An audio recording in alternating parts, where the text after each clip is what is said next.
एक बेहतर भविष्य का सपना देखता है, खुले आसमान में उड़ना चाहता है। लखनऊ में रहने वाले हेमेंद्र भी पढ़ लिख कर अपना करियर बनाने की सोच रहे थे, लेकिन 10वीं पास करने के बाद अचानक उनके सपनों पर ब्रेक लग गई।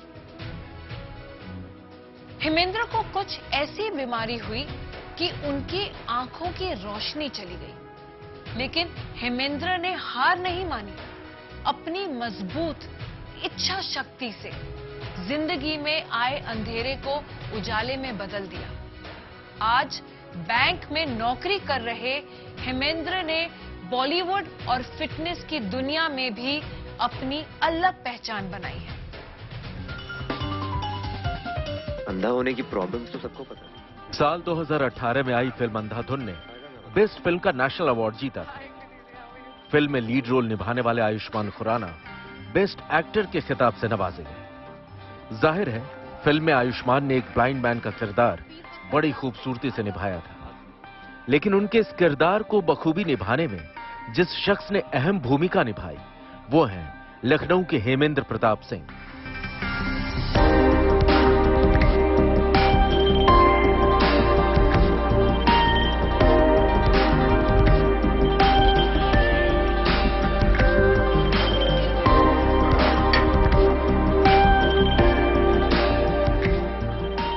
लखनऊ में बैंक की नौकरी करने वाले हेमेंद्र देख नहीं सकते। उनकी एक आंख में पूरी तरह रोशनी नहीं है, जबकि दूसरी आंख से सिर्फ 12% दिखता है, जिसमें सिर्फ अंधेरा, रोशनी और इंसान की छवि के अलावा कुछ भी नजर नहीं आता। लेकिन फिर भी हेमेंद्र का रूटीन सामान्य लोगों की तरह रहता है। वो रोजाना जॉब पर जाते हैं, मोबाइल फोन का इस्तेमाल करते हैं, टॉकबैक की मदद से ईमेल पढ़ते हैं। Timing and learning details are.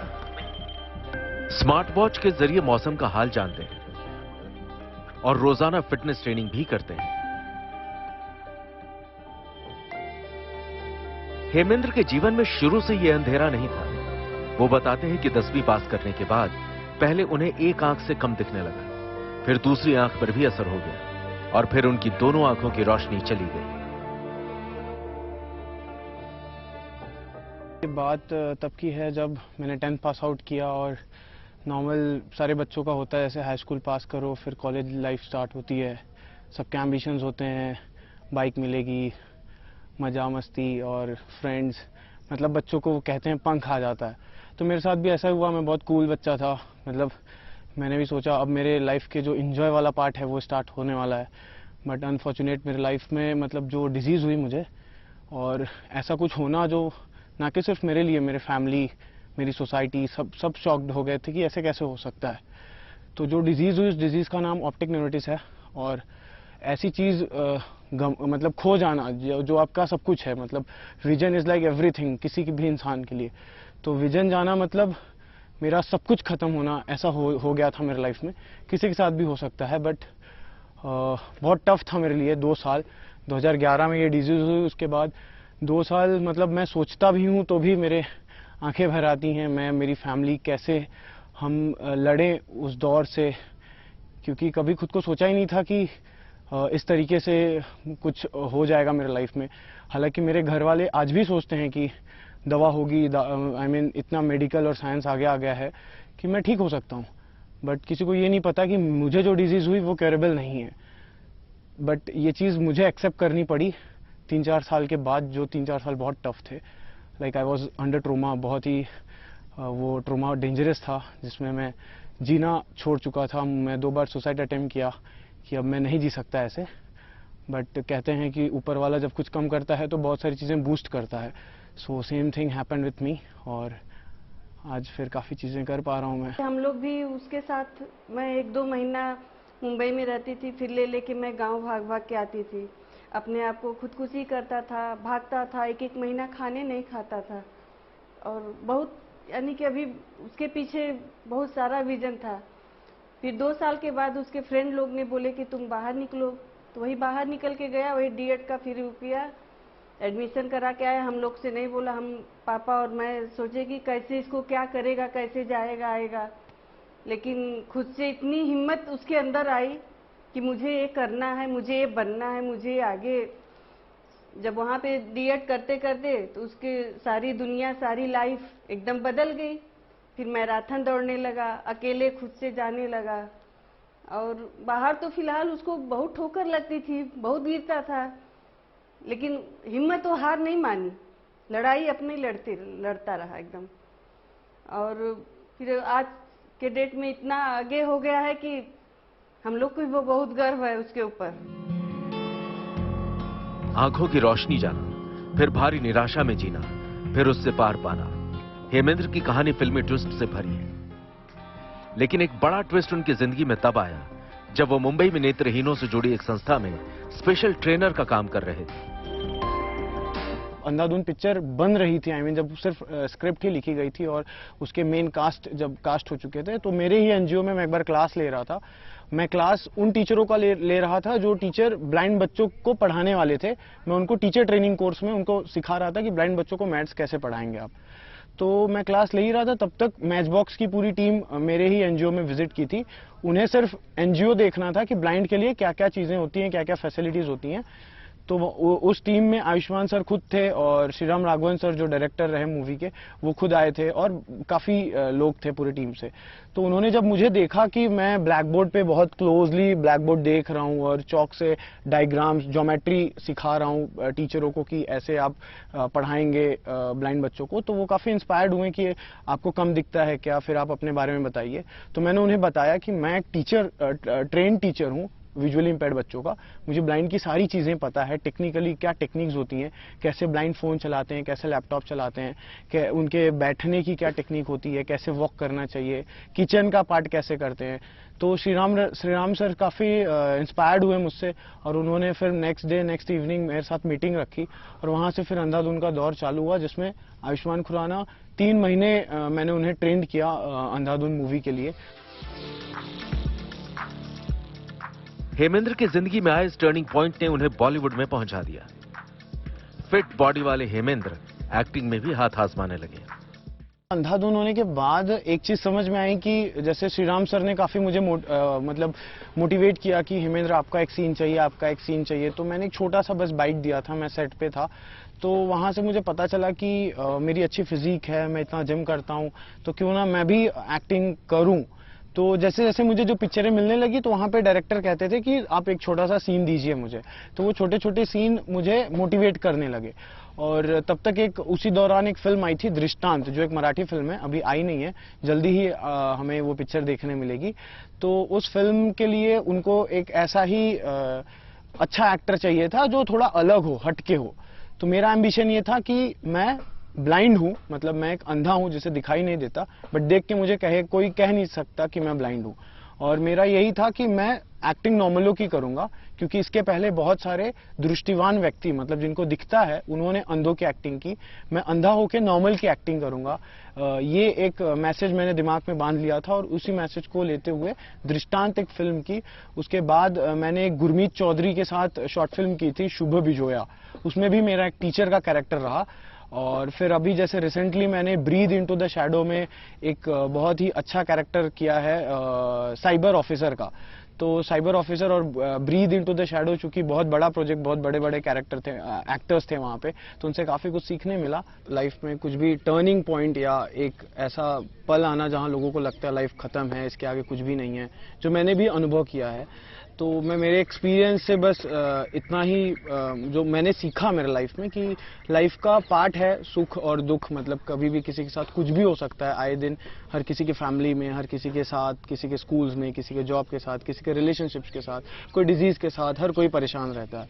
But कोई भी अपनी कमजोरियों को एक्सेप्ट नहीं करना चाहता। जैसे मैंने भी नहीं किया, तो मेरे भी 2 साल 3 साल वेस्ट गए और बस 2 बार जो मैंने सुसाइड अटेम्प्ट किया, वाकई में ऊपर वाले की या पेरेंट्स की आशीर्वाद रही कि मैं आज आप लोगों के सामने हूं, आप लोगों से बात कर पा रहा हूं। बट चीज यही है कि लोग अपनी कमजोरियों को एक्सेप्ट नहीं करते, लोग अपने नाकामी को छुपाना चाहते हैं। और मैं ऐसा मानता हूं कि ऐसा बिल्कुल नहीं है, आपकी कमजोरी ही आपका स्ट्रेंथ बनती है। मेरे साथ ऐसा ही हुआ आज। जिंदगी को लेकर हेमेंद्र की पॉजिटिव बातें अंधेरे में रोशनी फैलाती हैं। हेमेंद्र को जानने वाले उनसे प्रेरणा लेते हैं। उनके जिम ट्रेनर मानते हैं कि हेमेंद्र में आम लोगों से ज्यादा स्टैमिना है और फिटनेस को लेकर उनकी लगन और जुनून काबिले तारीफ है। एक्चुअली बेसिकली वो कम दिखता है, ठीक है, तो मैं हेल्पफुल ये करता हूँ प्लेट्स वगैरह ऐड ऑन करने में, पोस्चर सही करने में, और इनका लगन तो काफ़ी पहले से बेटर पहले से ही है। एक्चुअली हाँ, नॉर्मल पर्सन से मैंने इनके में ज़्यादा लगन देखी है कि जैसे मतलब स्ट्रेंथ भी बहुत ज़्यादा है, स्टेमिना भी बहुत ज़्यादा है, कि अपने आप को बिल्डअप करते रहते हैं अधिकतर ये, और जैसे वेट ऐड करना हो अपने में, अब मतलब ताकत है तो इनकी ज़्यादा। मतलब इनको देख के लगता है कि मतलब इनसे सीखना चाहिए लोगों को, कि मतलब इतना कम दिखने के बाद भी इतना अच्छी अचीवमेंट इन्होंने किया है। बैंक में जॉब लिए हैं इन्होंने, वर्कआउट भी अच्छा करते हैं, रनिंग भी अच्छी करते हैं।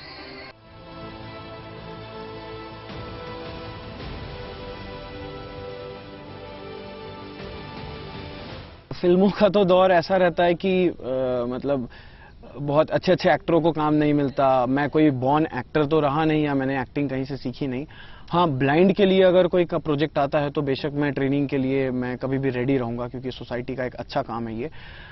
और रही बात एक्टिंग की, तो अगर कोई अच्छा प्रोजेक्ट मिलेगा तो बिल्कुल मैं करना चाहूँगा। बट मेरे पर्सनल ग्रोथ के लिए मैंने लॉकडाउन के बाद, लॉकडाउन में सबका ही ये था, डाउनफॉल था, मेरा भी था, तो मैंने वहाँ पे प्रिपरेशन स्टार्ट किया बैंकिंग के लिए। और मैं आज लखनऊ में एक ग्रामीण बैंक में, आर्यव्रत ग्रामीण बैंक में मैं पीओ बना, स्केल 1 ऑफिसर। मैं रुकना नहीं चाहता और रुकूंगा भी नहीं। मैं अभी भी बैंकों की एग्जाम्स देना चाहूँगा और आगे बढ़ते रहूँगा। मेरा जो मेन स्ट्रेंथ रनिंग है और जिमिंग है, जो मैं फुल मैराथन दौड़ना पसंद करता हूं, तो उसमें मैं काफ़ी मेरे जो माइलस्टोन्स हैं, जो मेरे टारगेट्स हैं, उसको मैं अचीव करना चाहता हूं। मैं ट्रेनिंग कर रहा हूं, तो बस यही है कि रुकना नहीं है, कुछ ना कुछ अचीव करते रहूंगा जो मेरे गोल्स और ड्रीम्स हैं।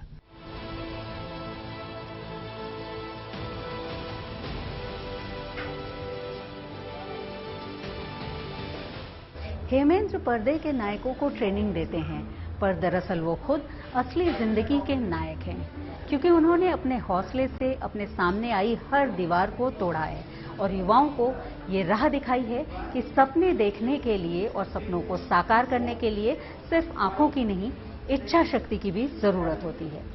इंसानों की गलती या कई बार लापरवाही से जानवर हादसे के शिकार होते हैं और अपने पैर गंवा देते हैं। अगर किसी हादसे में इंसान हाथ पैर गंवा देता है तो उसके लिए प्रोस्थेटिक लिम्स का ऑप्शन होता है, लेकिन पशुओं को एक बार फिर कैसे पैरों पर खड़ा किया जाए, इस पर ज्यादा काम नहीं हुआ। लेकिन आपको जानकर अच्छा लगेगा कि हमारे देश के एक डॉक्टर पिछले कई वर्षों से जानवरों के लिए प्रोस्थेटिक लिम्स बना रहे हैं। इस तरह उन्होंने देश में कई पशुओं को नई जिंदगी दी है।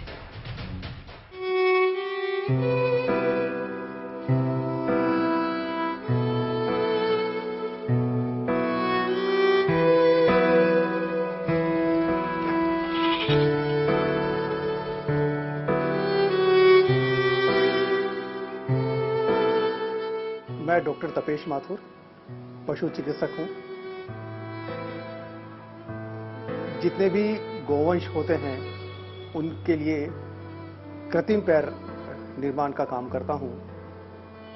वर्तमान में राज्य की सेवा में हूं। पशुपालन विभाग राजस्थान के अंदर, जयपुर के अंदर कार्यरत हूं।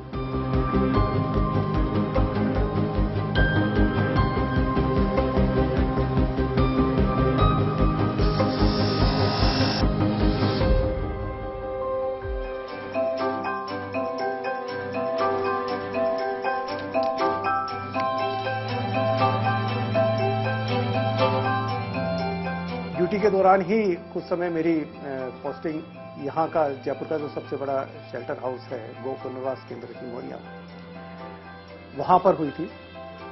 तो वहाँ पर करीबन 10 से 12 हज़ार गायें थी और ये 2013 की बात है। वहाँ पे रूटीन में काम करते करते हमको ये रोज देखना पड़ता था कि हमने आज पाँव काट दिया उसका जीवन बचाने के लिए, और फिर वो जब ठीक होके वापस अपने बाड़े के अंदर घूम रही है तो दूसरे एनिमल्स के साथ में उसको स्ट्रगल करना पड़ता है, चलने के लिए, उठने के लिए। तो यह जब पीड़ा हमने देखी तो मन में ये जरूर विचार आया कि क्यों ना इनके भी इस तरह की कुछ डिवाइस तैयार की जाए जिससे ये भी दूसरे स्वस्थ पशुओं के साथ कदम से कदम मिला के चल सके। हमने कई सारे ट्रायल किए और उसके बाद में ये कृत्रिम लिम्ब बना और ये हमने जिस पहले बछड़े के लगाया था उसका नाम कृष्णा था। तो जब उसके हमने पांव लगाया तो वो एकदम से पहन के ऐसे भागा, तो जो हमारी टीम थी वो बड़ी खुश हुई सभी। कृष्णा जो बछड़ा था उसके नाम पे ही हमने ये हमारे प्रोस्थेटिक का नाम रखा, कृष्णा प्रोस्थेटिक लिम्ब, और तब से ये आगे चल रहा है हमारा मिशन। फिर 2014 में एक दिन उन्होंने फोन किया मुझे, तो उन्होंने बताया कि एक बछड़ा है उसके मैंने पैर लगाया और वो भागने लगा। तो मैंने कहा ये कब काम किया तुमने? तो कहते रोज वो छत पे कर रहा था ना, कुछ कुछ ट्राई कर रहा था। तब हमने फिर जब घर आए तो हमने बात, मतलब उस दिन जो खुशी थी वो फोन पे ही हमारी बात हुई। तो मैंने कहा अच्छा क्या नाम है इसका बछड़े का? तो उन्होंने कहा कृष्णा कृष्णा कहते हैं, थोड़ा काले रंग का सा है। तो मैंने कहा फिर इसका नाम लिम्ब का नाम कहते हैं, हाँ कृष्णा लिम्ब कहेंगे अब आज से हम। तो वो एक पल था जिसमें कि एक लाइफ चेंजिंग मोमेंट होता है जीवन का, मतलब हम दोनों के लिए था। प्रोस्थेटिक की जब बात करें तो वो परमानेंट सॉल्यूशन नहीं है। आप ज्यादा से ज्यादा 5 से 6 घंटे तक लगा सकते हो, उसके बाद आप उसको हटाना पड़ेगा। डेली लगाना, डेली उतारना, साथ में उसकी फिजियोथेरेपी करना, उसको एक्सेप्टेंस के लिए, एनिमल के एक्सेप्टेंस के लिए काम करना, ये सारे लिमिटेशन होती है। और एनिमल्स के साथ तो सबसे बड़ा ये रहता है कि उसको खुद वो लगा नहीं सकता, उसका एक डेडिकेटेड ओनर होना चाहिए जो ये सारा काम करे। इसलिए सेवा भावी उसके मालिक का होना बहुत जरूरी है एनिमल प्रोस्थेटिक के केस के अंदर।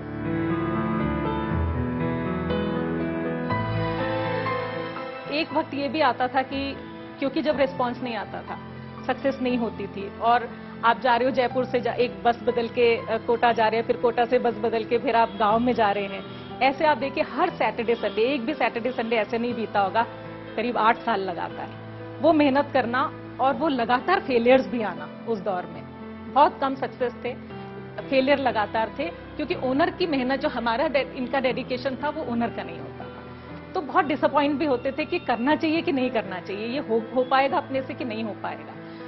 तो उस वक्त मुझे लगता है कि वो हमारी जिम्मेदारी थी एक परिवार के नाते, कि हम कहते कि अपना धर्म निभाना अपना काम है, अपन अपना कर्म कर रहे हैं, वो नहीं कर रहा तो उसकी जिम्मेदारी तो हम नहीं ले सकते, पर हमें नहीं छोड़ना है ये काम।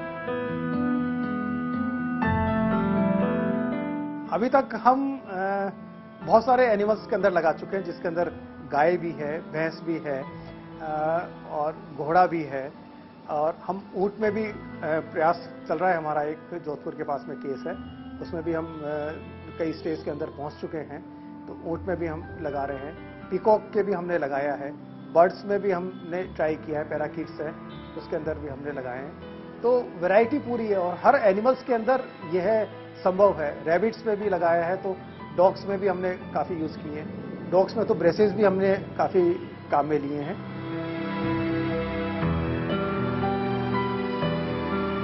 अगर 500 रुपए के एनिमल से हम कहें कि हमारा 10,000 8,000 का एनिमल प्रोस्थेटिक ले लें, तो कोई उसको लेगा नहीं। इसलिए हमने कहा ज्यादा से ज्यादा लोगों को बेनिफिट मिले, ज्यादा से ज्यादा लोगों को और पशुओं को हम लाभान्वित कर सके, इसलिए हमने उसको फ्री ऑफ कॉस्ट रखा। एक कैमल ओनर है, जोधपुर में है, राइका समाज कहते हैं यहाँ पर, जो राइका तबका होता है वो ऊंट पालता है, ऊंट पालन का काम करता है यहाँ पर। तो उसका जो कैमल था उसको किसी मोटरसाइकिल वाले ने टक्कर मार दी। तो जब वहां जाकर हमने देखा उसका जो लगाव था, उसने कहा कि ये मेरे बच्चे जैसा है डॉक्टर साहब, कुछ भी मतलब वो कहते हैं ना हमारे पाँव में पड़ गया एक तरह से, कि आप इसको किसी भी तरह से खड़ा कर दो।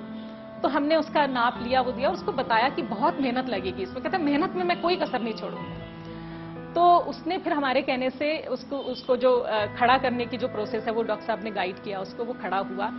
और जब हम बना के आए, हमने उसका पैर बना के उसको भेजा, तो वो ठीक से, उसमें कुछ कमियां थी। तो उसने फिर हमें पूरा वीडियो बना के, मतलब आप देखिए कि गांव के व्यक्ति की और जिसका लगाव होता है अपने पशु से, उसने एक एक चीज की गाइडेंस हमको भेजी कि यहाँ से आप इसको ऐसे ठीक कर दोगे तो ये ऐसे ठीक हो जाएगा, यहाँ से ये काट देना, यहाँ से ये कर देना। बिल्कुल जैसे एक इंजीनियरिंग दिमाग होता है, उसने पूरा एक वीडियो उस तरह से, और बहुत बुजुर्ग आदमी हो, उसने पूरा एक वीडियो बना के हमको भेजा कि इसको इस तरह से आप करेंगे तो ठीक हो जाएगा। और अभी मैं आपको दिखाती हूँ, वो लिंक बना हुआ है, उसको हमने फिर उसको चेंज किया। अब लगाने के प्रोसेस में उम्मीद करते हैं कि शायद सक्सेसफुल। गवर्नमेंट जॉब में रहते हुए कुछ लिमिटेशन तो होती हैं। सबसे बड़ी तो छुट्टियों की होती है कि कहीं भी जाना होता है तो आने जाने में समय होता है, इतनी छुट्टियां मिलती भी नहीं है। तो सामान्यतः हम कोशिश ये करते हैं कि हम शुक्रवार की रात को निकलते हैं और संडे की रात तक या मंडे की सुबह तक हम आ जाते हैं। शनिवार रविवार हमारा इसी तरह से डेडिकेशन रहता है जाने के लिए। और अगर कहीं पे डायरेक्ट फ्लाइट है तो फ्लाइट से निकल के ही वापस आ जाते हैं। स्टे का कम रहता है। अभी तक हम 19 राज्यों के अंदर लोगों को बेनिफिट दे चुके हैं और 200 से अधिक केसेस हमारे हो गए हैं। अधिकतर तो गायों के हैं और डॉग्स के केसेस भी होते हैं। तो जहां तक संभव होता है हम शनिवार रविवार को यात्रा करके सोमवार को या मंडे सुबह वापस आने की कोशिश करते हैं। मुझे लगा कि बहुत बड़ा काम है और ये अकेले नहीं कर पाएंगे, तो मैं साथ में जुटी। और फिर जब साथ में ट्रैवल करते थे तो ये अपना काम करते थे और मेरा काम होता था कि जो मैं एक कार्यकर्ता की तरह जो मदद करनी है, कि वो प्लास्टर पकड़ाना है, वो सब करना है। इन्होंने आगे बढ़ के मुझे कभी नहीं कहा कि तुम चलो या तुम मेरे काम में लगो या इसमें लगो। और मुझे लगता था कि हमारा साझा काम है और करना चाहिए। और मन को बहुत अच्छा लगता था जब वो जो खुशी है ना, जब हम देखते हैं कि वो खड़े होके अपने दम पर खड़ी होगी किसी दिन और वो चलेगी, ये जो एस्पिरेशन होती थी ना, इसी से हम राजी हो जाते थे।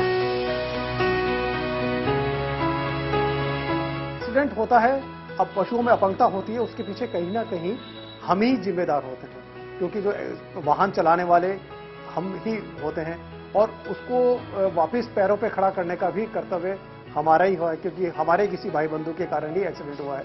तो हमारा नैतिक कर्तव्य बनता है कि हम ही उसको वापस अपने पैरों पे खड़ा करने की कोशिश करें।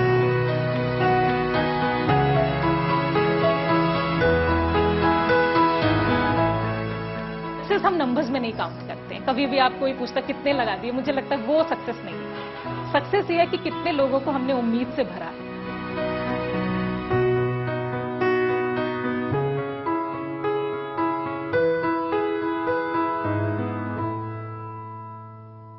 पूरब और पश्चिम के देशों में एक दूसरे की संस्कृति को लेकर आकर्षण बढ़ता जा रहा है। एक तरफ जहां भारतीयों ने तेजी से पश्चिमी सभ्यता को अपनाया है, तो वहीं विदेशी भी भारतीय संस्कृति और सभ्यता की ओर न सिर्फ आकर्षित हो रहे हैं, बल्कि अपना जीवन भी इसी रंग रूप में ढाल रहे हैं।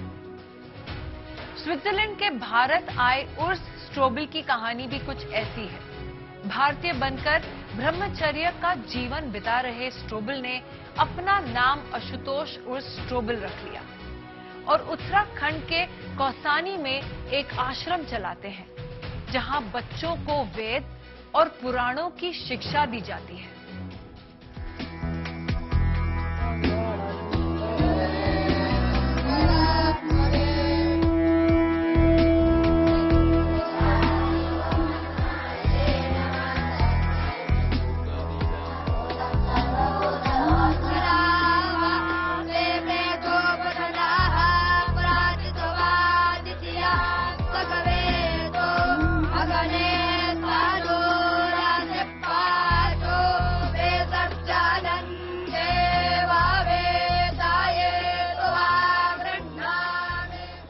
पूरब की लाली पश्चिम पर कुछ ऐसी छाई कि स्विट्जरलैंड से भारत आए उर्स स्ट्रोबल बन गए आशुतोष और आजीवन व्रत रख लिया ब्रह्मचार्य का। लेकिन कहानी यहीं पर खत्म नहीं हुई।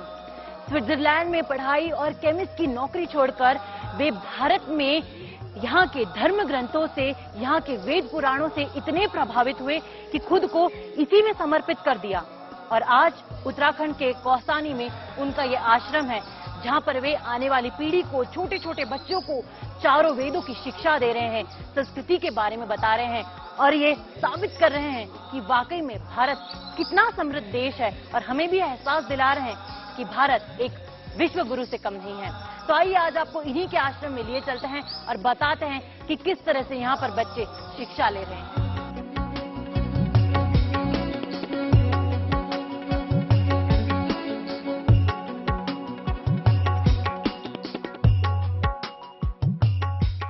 गुरु ब्रह्मा गुरु विष्णु गुरुदेवो महेश्वरः गुरु साक्षात् परम ब्रह्म तस्मै श्री गुरुवे नमः। मेरा नाम आशुतोष है, आशुतोष ओस। मैं स्विट्जरलैंड में पैदा हुए थे, लेकिन अभी मैं इधर कोसानी में आया है और हम एक वैदिक विद्यापीठ चला रहे। 2006 से हम इस जगह में हैं। इधर कोसानी में हम ये प्लेस बनाए हैं अनुमाई आश्रम के नाम से। अनुमाई हम इसलिए रखे हैं क्योंकि अनुमाई एक नाम है कि बोलते स्वास्थ्य जीवन मुक्त की तरफ, ये इसकी अर्थ है, इसलिए हम ये नाम रखे हैं। तो ये हमारा नाम है। लेकिन ऐसे तो हम सब, मैं खुद महर्षि मशोकी के साथ रहते थे। मेरा पूरा लाइफ और पूरा इंस्पिरेशन और पूरा आशीर्वाद की ये चीज हुआ है, ये सब महर्षि जी का है।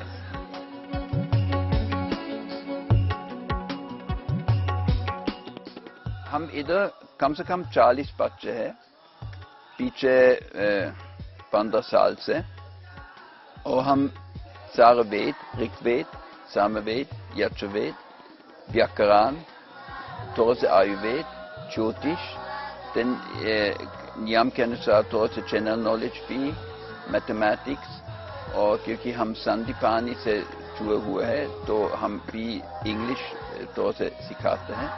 तो ये करिकुलम है। ज्योतिष हम हमारा ओर से दे रहे हैं क्योंकि ज्योतिष एक आचार्य के लिए, एक पंडित के लिए बहुत जरूरी है। इसलिए हम ज्योतिष भी, हम बहुत ध्यान दे रहे हैं ज्योतिष के ऊपर।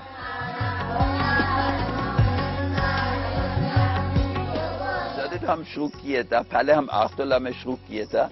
हम सब लोग एक ही रूम में रहते था, बच्चे, मैं, जो भी आचार्य, हम सब एक ही जगह, एक ही रूम में, और एक छोटा सा रूम था कि हमारा किचन था, हमारा बाथरूम बाहर था, एक पाइप बस एक टॉयलेट। तो इस तरह से हम शुरू किया था। और हम एक दूसरा हॉल भी किराए से ले लिया है। तो पूरा चीज 2000 रुपये किराए से हम सब मैनेज किया था। और कोई आदमी बताइए ये जगह इधर अवेलेबल है। और मैं एक चीज महर्षि से सीखा, ये हिमालय दर्शन होना चाहिए। और कोसानी सब लोग जानते इतना सुंदर है। तो इधर हम प्राप्त किए ये जगह। और पहले भी इधर हम टेंट में रहते थे, और रात में आप पेशाब लगा था, बाहर गए तो एक लेपर्ड तेंदुआ सामने बैठा था। तो फिर अंदर गए, इंतजार किया, अभी लेपर्ड है या चला गया। तो इस तरह से शुरुआत में था। और ठंड भी था, ठंडी समय में गर्म पानी हम लकड़ी के ऊपर ऐसे बनाया था। लेकिन हम जल्दी से जल्दी 1 साल के बाद 3-4 बिल्डिंग तैयार हो गया। पहले हम ये 2 स्टील बिल्डिंग, ये अभी भी है, पहले ये बनाया था, गौशाला बनाया था। हम ये बिल्डिंग बनाया था, उधर देख सकते हैं। ये हमारा पहले बिल्डिंग था जिसमें अपनी बाथरूम था।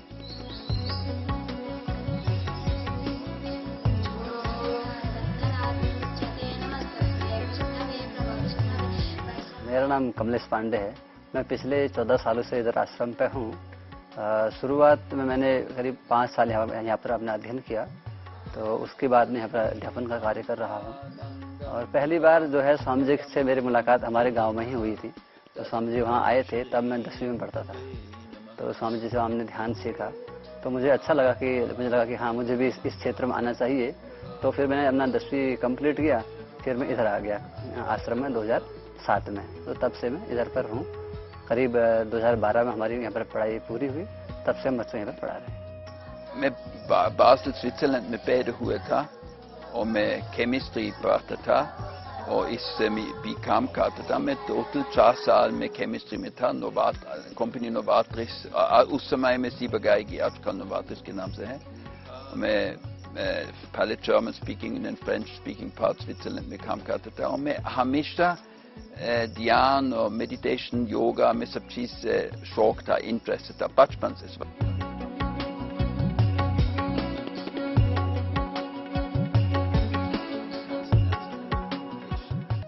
जैसे कुछ लोग इस देश से संबंध बनाते हैं और कुछ लोग न बनाते हैं, और मैं इस कैटेगरी है कि इस देश से गहरा वाला संबंध बनाए हैं। और आजकल में तो ऐसे देखे थे कि India is a land of all possibilities. इधर सब कुछ होता है। आप एक बार देख लीजिए, हम इंकस, मायंस, इजिप्शियंस, ये सारे कल्चर चला गया। ये सबसे पुराने कल्चर हमारा वैदिक कल्चर इंडिया अभी भी जीवित है। और अभी इतना भाग गया फिर, यदि तुम्हें कंपेयर कर, मैं तो तोल तो 1980 में, 1980 सब चीज थोड़ा सा कमजोर था, मतलब हम सोचे अभी खत्म होने वाला है। लेकिन अभी फिर इतना भाग गया, इतना बड़ा वाला हो गया, वैदिक ज्ञान फिर इतना लाइवली हो गया। ये अब कोई दूसरा पुराना वाला कल्चर न बता सकते। ये विशेष चीज है India. India is the Guru of the world. मेरा नाम वैद्यनाथन विवेक है। मैं भावातीत ध्यान का शिक्षक हूँ और वैदिक विज्ञान में एक रिसर्चर हूँ। इसके पहले मैं दिल्ली में भावातीत ध्यान सिखा रहा था। पिछले 5 साल से मैं वहाँ सिखा रहा था। उससे पहले अमेरिका में मैं वैदिक साइंस में रिसर्च कर रहा था। I am an IT professional by initial training, worked in IT field all around India and around the world as well. तो मैं यहाँ पर वैदिक साइंस को जो है आधुनिक विज्ञान और वैदिक विज्ञान दोनों को उसको एक आधुनिक प्रमाण से उसको प्रमाणित करने का प्रयास में हूँ। तो मस्तिष्क में जो तरंगें आती हैं इलेक्ट्रोएन्सेफेलोग्राफी EEG से, और जो हमारे हृदय के तरंग हैं, इन दोनों के जो परिवर्तन है, इनसे देखा गया है कि जो ध्यान करते हैं उनमें ज्यादा से ज्यादा समग्रता और समन्वयता बढ़ता है। और इसके साथ साथ एक और भी बात यहाँ पर इस आश्रम में जो होता है, जो वेद पाठ होता है, वेद पाठ को सुनने से भी मस्तिष्क के तरंग ज्यादा से ज्यादा समग्र होते हैं और जो वेद पाठ करते हैं उनका शरीर भी ज्यादा से ज्यादा स्वस्थ रहने लगता है।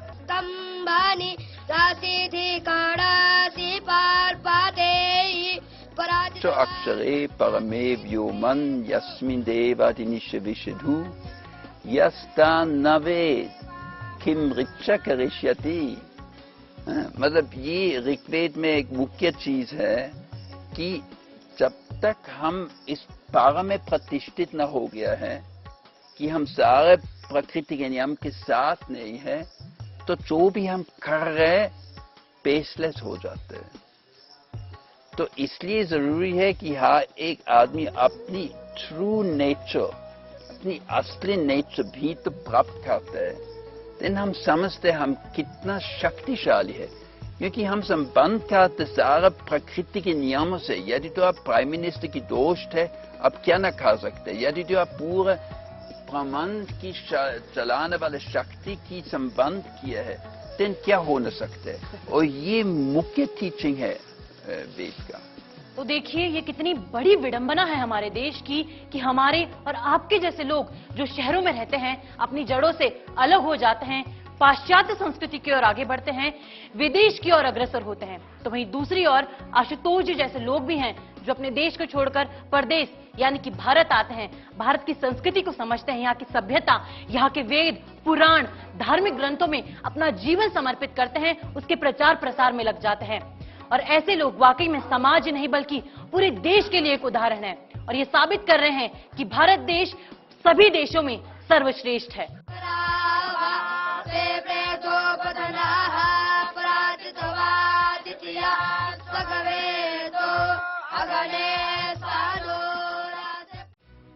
हमारा देश भारत अलग अलग भाषाओं वाला देश है।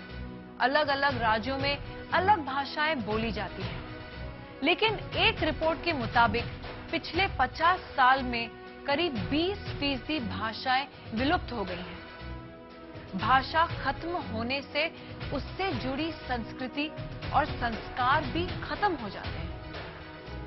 ऐसे में उत्तराखंड के बागेश्वर में एक टीचर कुमाऊनी भाषा को फिर से जिंदा करने में जुटे हैं।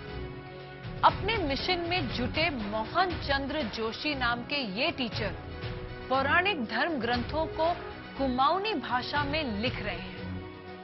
अपनी भाषा में है जो मोहिली माई की धार, अपनी भाषा में है जो मोहिली माही की धार,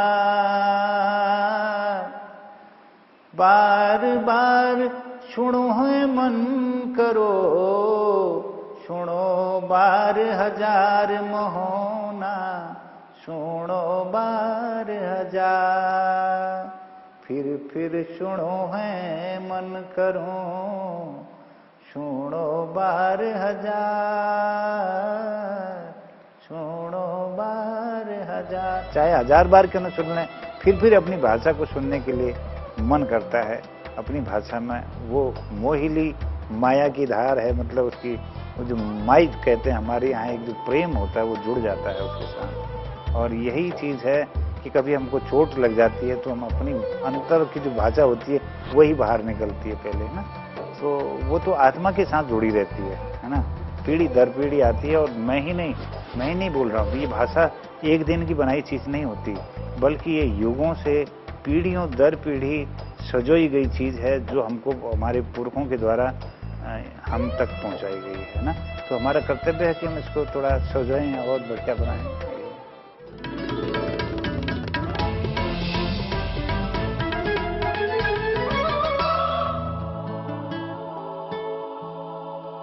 इस वक्त दुनिया एक बड़ी त्रासदी से गुजर रही है और वो त्रासदी है भाषाओं की गुमनाम मृत्यु से जुड़ी हुई।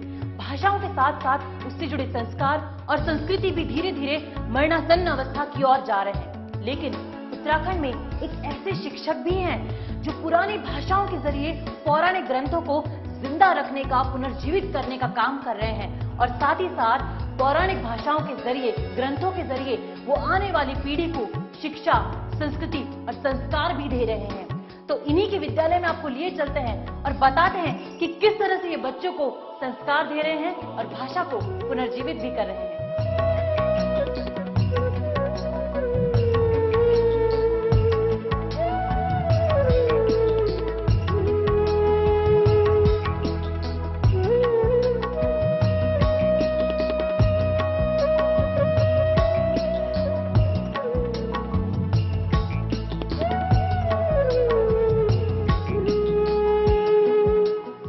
पिछले 32 वर्षों से शिक्षा प्रशिक्षण के क्षेत्र में काम कर रहा हूं और गरुड़ में ये जो कि सुंदर घाटी है, महात्मा गांधी जी ने स्विट्जरलैंड ऑफ इंडिया इस घाटी का नाम दिया था। हिमालय के प्रत्यक्ष दर्शन होते हैं, सुंदर वातावरण है। इस वातावरण में पिछले 32 सालों से मैं एक विद्यालय का संचालन करता हूं। आदर्श ज्ञानोदय विद्यालय समिति मेरा एक ऑर्गेनाइजेशन है, जिसमें छोटे छोटे गरीब बच्चे यहाँ पर आते हैं और पढ़ते हैं। और मुझे खुशी है कि मैं और मेरी धर्मपत्नी जी दोनों हम लोग इस कार्य में निरत हैं।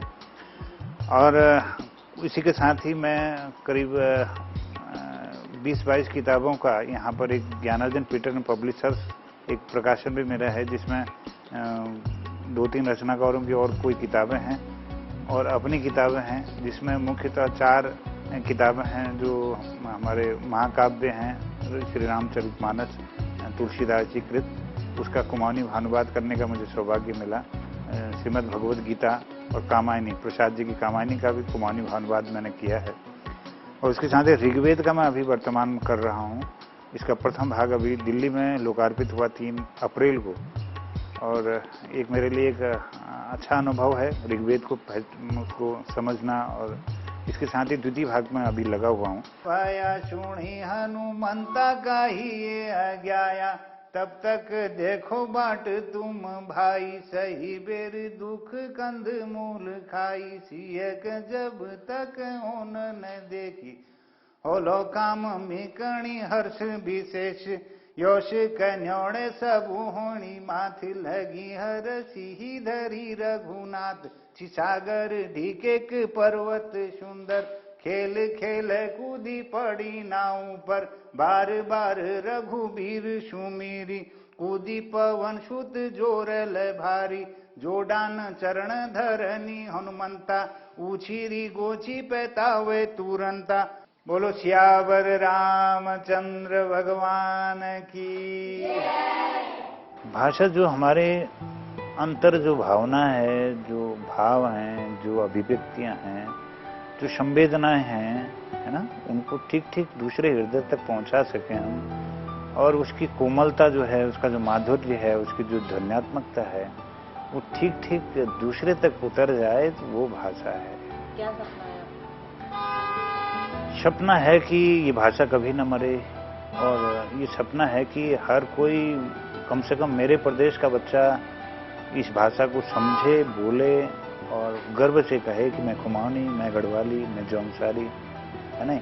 ये सारे अपने अपने भाषा, अपने देश, अपने प्रदेश, अपनापन के लिए उसको गौरव महसूस हो। भाषा को पुनर्जीवित करने के लिए हम देख रहे हैं कि विश्व की कई भाषाएं विलुप्त हो रही हैं, और ये इसलिए हो रही हैं कि लोगों की मानसिकता बदल रही है। अंग्रेजी पाश्चात्यकरण के हिसाब से अपनी भाषा को लोग छोड़ रहे हैं, यहाँ तक कि हिंदी भी बोलना पसंद नहीं कर रहे हैं, अंग्रेजी की तरफ ज़्यादा रुझान है। अपने नए बच्चों को सिखा नहीं रहे हैं, उनके शब्द नहीं जानते हैं, भाषा को बोल नहीं पा रहे हैं, और इसमें वर्तमान में हम चाहते हैं कि यह भाषा जीवित रहे और हमारी परंपरा जीवित रहे, हमारा खान पान, हमारा पहनावा, हमारी पहचान, जो हमारी भाषा हमारी पहचान है। वेशभूषा से तो आदमी को पहचान ही नहीं हो सकती, लेकिन भाषा ही एक पहचान कराती है कि किस क्षेत्र से उसका संबंध है। तो हम चाहते हैं कि ये भाषा समृद्ध हो।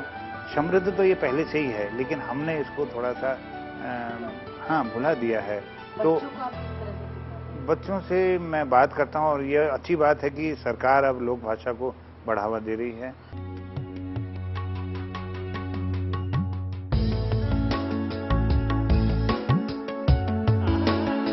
जीवन में ऐसी घटना मेरे साथ हुई, मैं उन विद्यालयों को नहीं चला पाया जो मैं चला रहा था। वो विषम परिस्थितियां ये आई कि 7 जून 2003 को एक मेरा एक्सीडेंट हो गया था, और ये बहुत भीषण एक्सीडेंट था।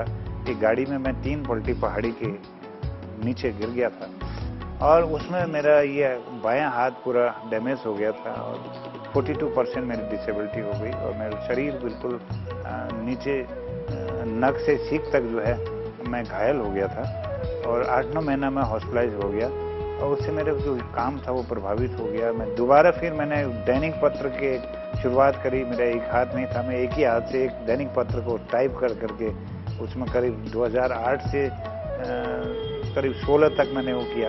उस बीच मेरी जो परिस्थिति रही, मेरे पास पैसा नहीं था, स्कूल खाली हो गया था। फिर मैंने बेकरी शुरू कराई, चक्की चलाई 1 साल, फिर मैंने नमकीन बनाए, मैंने जलेबी बनाई।